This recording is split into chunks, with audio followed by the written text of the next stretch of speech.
When it comes to this whole coronavirus situation, we have all heard the common tropes that are quite commonplace on the internet. Oh, this whole COVID-19 situation.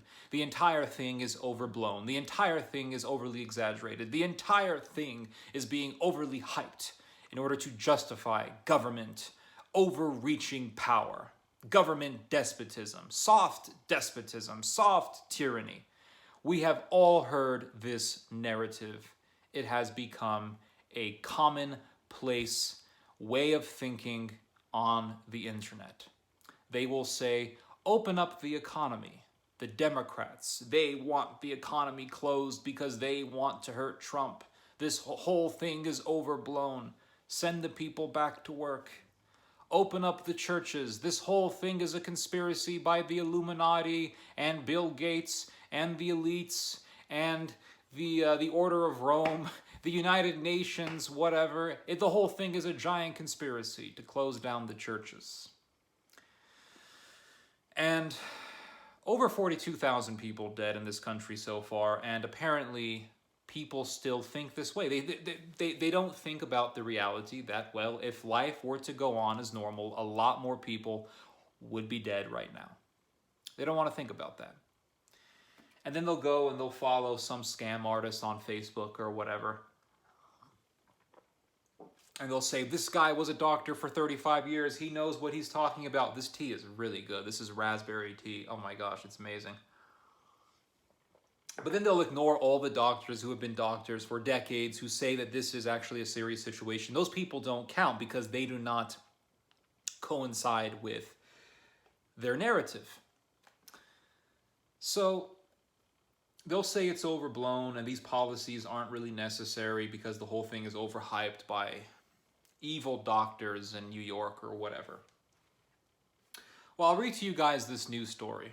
This is a news story about a recent governmental measure that was passed by Donald Trump, or was okayed by Donald Trump. And let's see if you guys think that this is not necessary because COVID-19 is overly hyped. U.S. President Donald Trump said on Monday he will be signing an executive order to temporarily suspend immigration into the United States amid the ongoing coronavirus outbreak. Quote, these are the words of Trump. In light of the attack from the invisible enemy, COVID-19, as well as the need to protect the jobs of our great American citizens, I will be signing an executive order to temporarily suspend immigration into the United States. How many of you righties, how many of you right-wing nationalist, how many of you guys disagree with this? I'm going to guess that none of you guys disagree with this. But I thought coronavirus was all hyped up, that these policies that we are enacting are not necessary because COVID-19 is just overblown. I thought that all of these policies are not necessary. So is this also unnecessary? None of you guys are going to disagree with this. Even though Trump is using the coronavirus situation to push this, none of you guys are going to disagree with this, not because you guys think coronavirus is dangerous, but because it's against immigration. So you guys will get mad when the Super Bowl is canceled or whatever, the NFL is canceled, the NBA is canceled, the Major League Baseball is canceled. You'll guys say, well, this is all unnecessary. They want to destroy our way of life. But when Trump wants to use coronavirus to go against immigration, you guys will agree. Even though you guys really believe that coronavirus is hyped up. And what that means is that you guys are just like the Democrats. You will use a crisis to push legislation that you guys want, which means that both the righties and the lefties politicize situations. So, just thought that I would give you guys that message.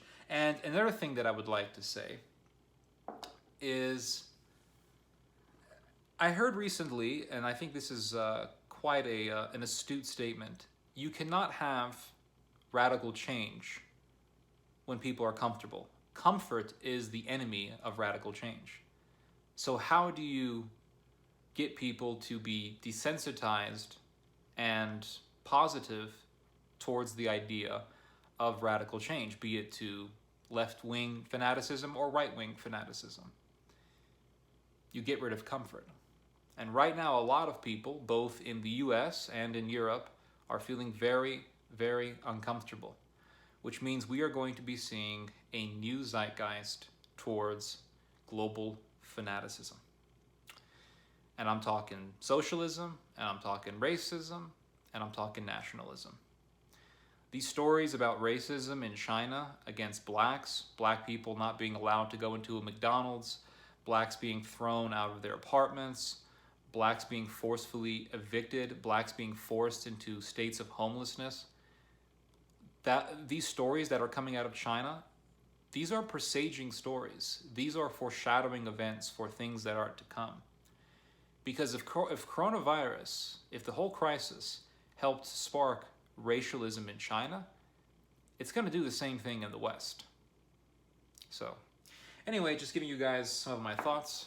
Hope you guys have learned something from this message. Hope you guys have enjoyed this message. You guys just heard some theology. God bless.